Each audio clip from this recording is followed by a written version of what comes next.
What's going on, everybody? Dogman Dan here. We are in Warframe, and we're talking about Warframe.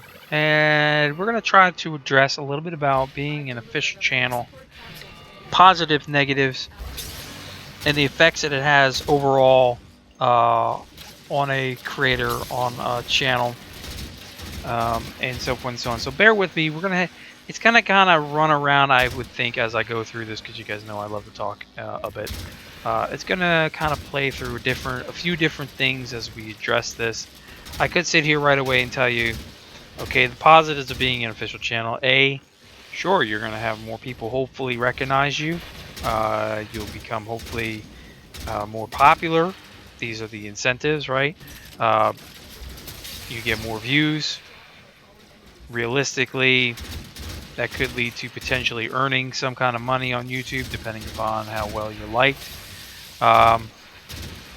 You have the ability to be part of their public relations stuff, if you will, where their media channels, their fan channels get access to some new content as it comes out. Not always everything, but just whatever they choose. They choose what they want to give out to media channels on updates and for review.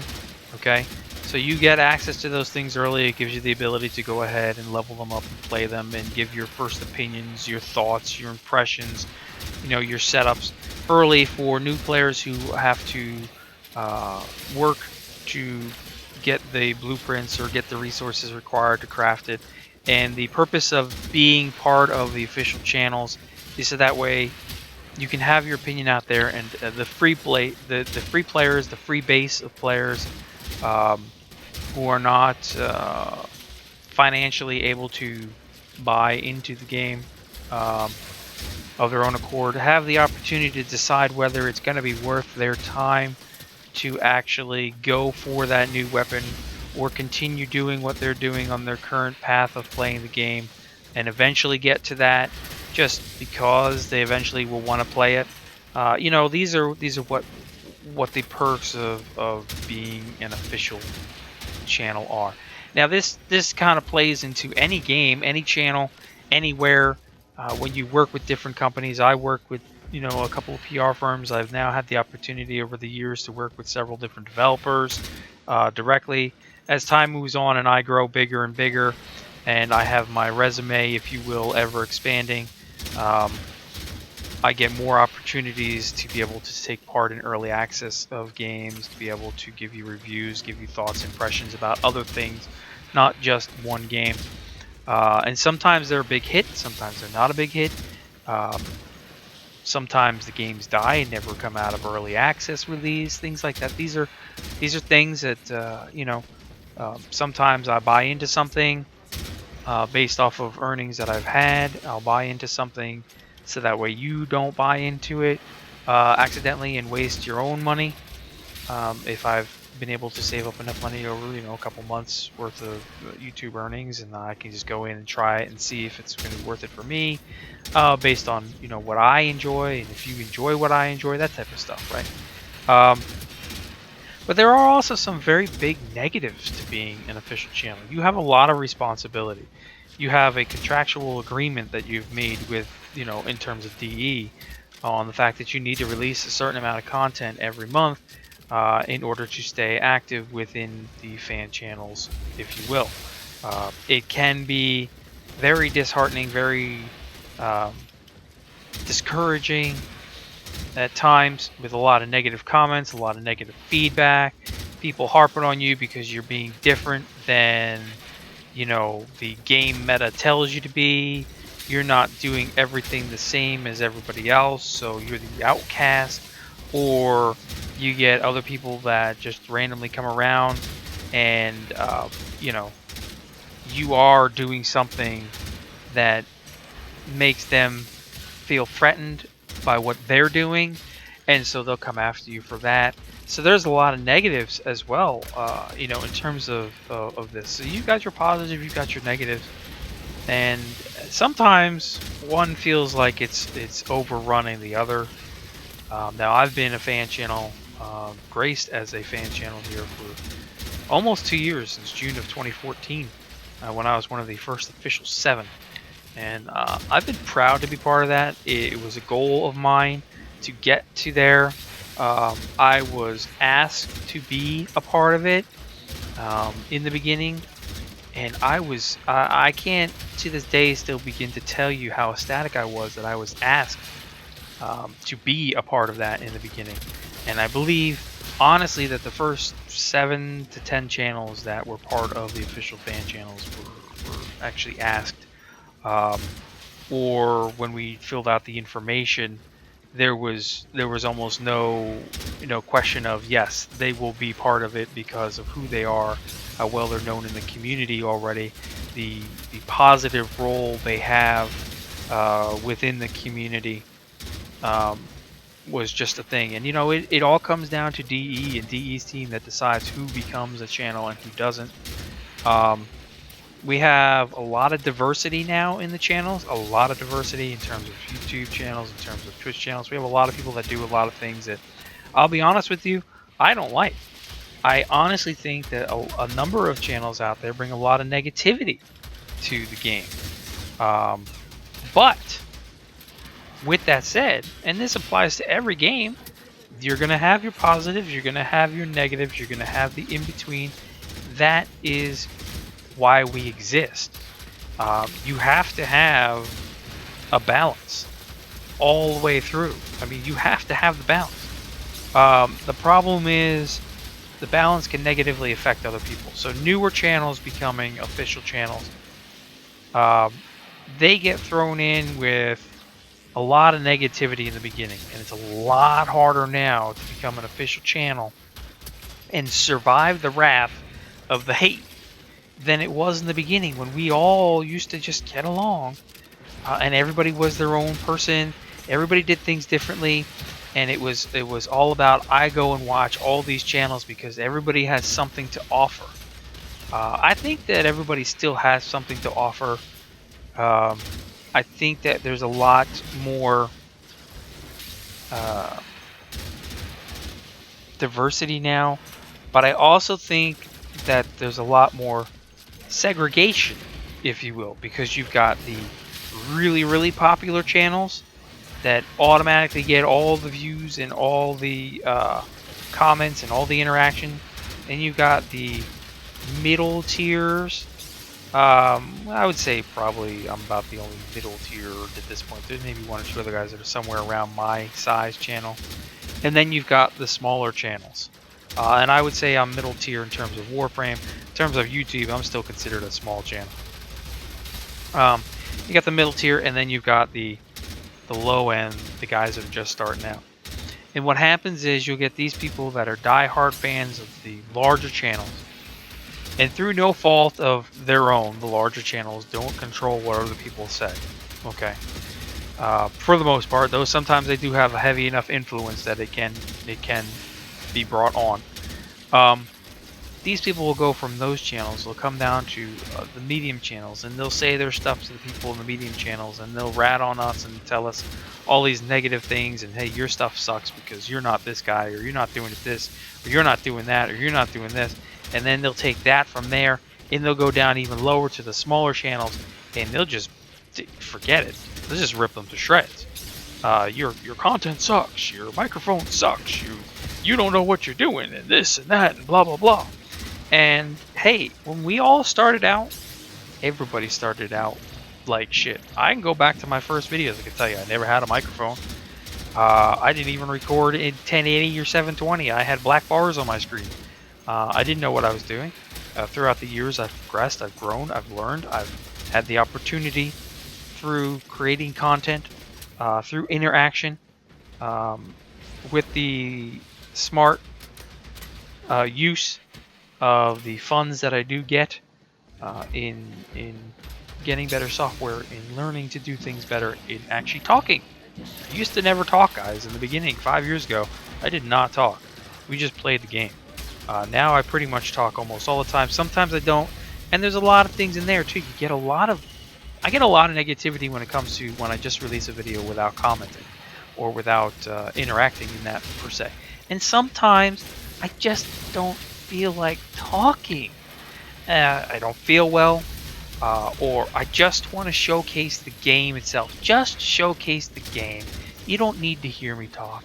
Just sit back, watch, and enjoy. Because that's a reality that I like. I just want to sometimes sit back, watch, and enjoy. Enjoyment is something that a lot of people forget about as well. I am always upfront and honest about everything. I know not everybody out there on the YouTube world is upfront and honest with you. A lot of people will lie to you. A lot of people will just tell you stories. A lot of people are fake in YouTube is just a personality. I can be whoever I want to be. And that's the same thing that goes with haters and trollers.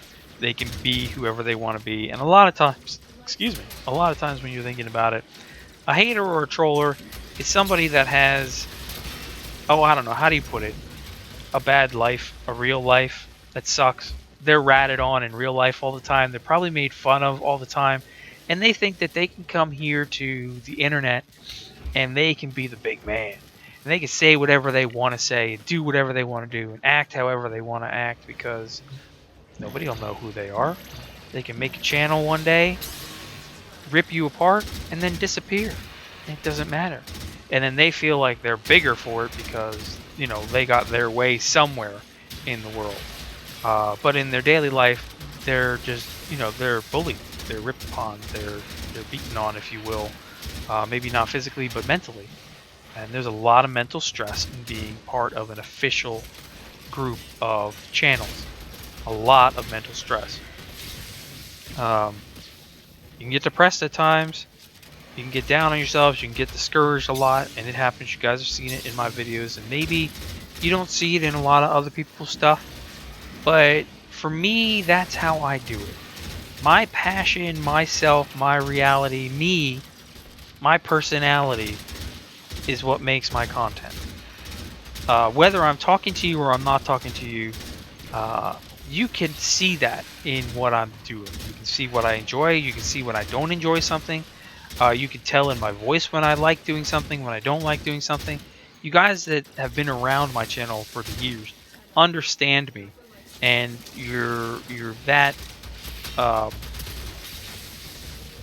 keen on knowing what's going on. And that's the way that I feel that I need to be. And it allows me to feel like you guys are part of my family, part of my community, regardless of actually being official, Night Owl gaming community members or whatever. You're part of the community because, well, quite frankly, who does not stay up late and game all night long? Night Owl. You are. Okay? It's that simple. But that's just the way I am. I like to be close and personal with people. I like to be honest and upfront and tell you the truth brutally, whether you like it or not. And that even comes to comments too. Sometimes I go overboard and respond to the comments, but when you come at me, expect me to come back at you. Don't expect me to sit there and take it up the ass, so to speak, and not do anything about it, because I will. Yes, with that also said, I have my channel, and I have the ability to do what I want on this channel and regulate it as I please. For 99% of the people out there, everything that you ever comment or say hits the channel. For that 1% that will never hit the channel, and then you guys come back and say, oh, well, it's not fair that you block my content or my comments. I can do that if I want. It's my channel. I run it how I want to. And if I find it being disrespectful to me or somebody else, and it's hateful, it's discriminating, or it's racist, or it's something that does not need to be there, then guess what? It is my right to decide that it's not going to be there, and it won't be there. 99% of you are never affected by that. That 1%, I guess it just sucks to be you, that you don't have a better attitude in life, that you can't handle being a normal, nice person. I don't know. But these are what you deal with. I mean, you deal with the positives and the negatives. You deal with now all these people that have been doing this for a few years. They want to, let's say they want to break away to a different game. And I've seen it a number of times. People try to break away, and they have a very hard time breaking away. They spend upwards of a year when somebody has successfully broken away from a game. Spends upward from a year dealing with people consistently commenting, when are you going to go back to this game? When are you going to go back to this game? When are you going to come back to this game? When are you going to come back? I used to follow you just for this game, and now you're not playing it anymore. I'm not going to follow you anymore. I don't want to watch your stuff anymore. Your stuff isn't blah, blah, blah. Hey, guess what? At some point, you need to move on. I get it. We all get it. At some point, you need to move on for sanity reasons. You can't expect to stay with this one game forever. Warframe has a 5-year life cycle, give or take. Most online games have a 5 to maybe, if they're lucky, a 10-year life cycle before they're cycled out and something new comes along. You have to think about that too. You have to think about, okay, I'm something cool, part of something great now, but I want to be something better. I want to change my content a bit. I want to add something new. But if, you know, my 15,000 subscribers or my 100,000 subscribers, my 200,000 subscribers or whatever it is, if they don't support anything new, then it's like all the work that I had has to be started all over again. And that can be very tough on people because you go back to the beginning where you're only getting a couple of views a video. You're not making any money financially off of it. And it's hurting you, especially people that have transitioned into making this a full-time part of their lives. If they don't go back to doing what they know is going to make them money, then they lose out. So even if somebody tries to start a new series, tries to start a new game, tries to post it up, they get a lot of negativity around it. They know they're not making any money on it. They're forced to come back to this regardless of whether they really want to or not, because you guys play a big role in what we can and can't do. It's insane. So I don't know if I've gotten the point across here. You know, when I post new content in different games, sometimes they hit, sometimes they don't, but I'm still going to do what I want to do.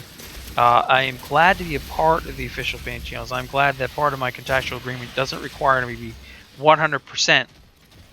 This is all I post is Warframe, because I can never agree to that, and I have stopped playing games or be part of communities that have put that in a contractual agreement before, when they want you to take part as, you know, one of their big channels, or, you know, if you want the opportunity to do giveaways and do this and do that, then you have to basically make your channel exclusive to what we're doing. Hell no, this is a business after all, and I need to make sure that I can comfortably make it through. I want to expand my channel. I want to do different things. I want to try new things. I love doing overview videos. I love doing update videos on different games all the time when big releases, you know, updates come out. That's what I love doing. I just love doing it. I like bringing all the information to people instead of having people go try to squirrel through it on the forums and try to figure out where the hell it is, and then down the road they can't remember where it was when they're looking for a particular update. There it is. It's right there on my channel, and I love doing that. I love bringing that stuff out there. But if I'm ever told that, hey, you have to stop playing everything else you're playing to be a part of this one game, to have this opportunities to do this and do that with us, I would never agree to it, and I have not agreed to it several times on several occasions back in the past, and I just stopped playing those games.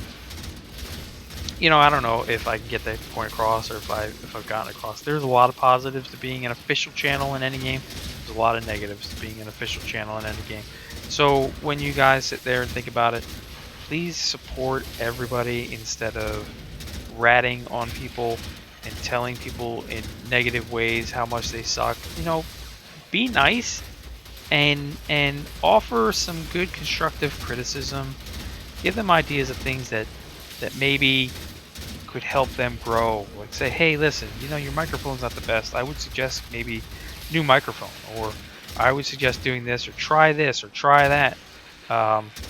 You know, to help them get better. You guys did that in the beginning with me, and it did help me out a lot. So I'm going to stop rambling. I'll catch you guys in future episodes. I hope that you have a better understanding of the positives and negatives of being an official anything. I don't even want to get into the whole amount of time and effort involved into creating content right now, and how that affects people as well mentally. But until next time, thanks for tuning in. I'll catch you guys soon.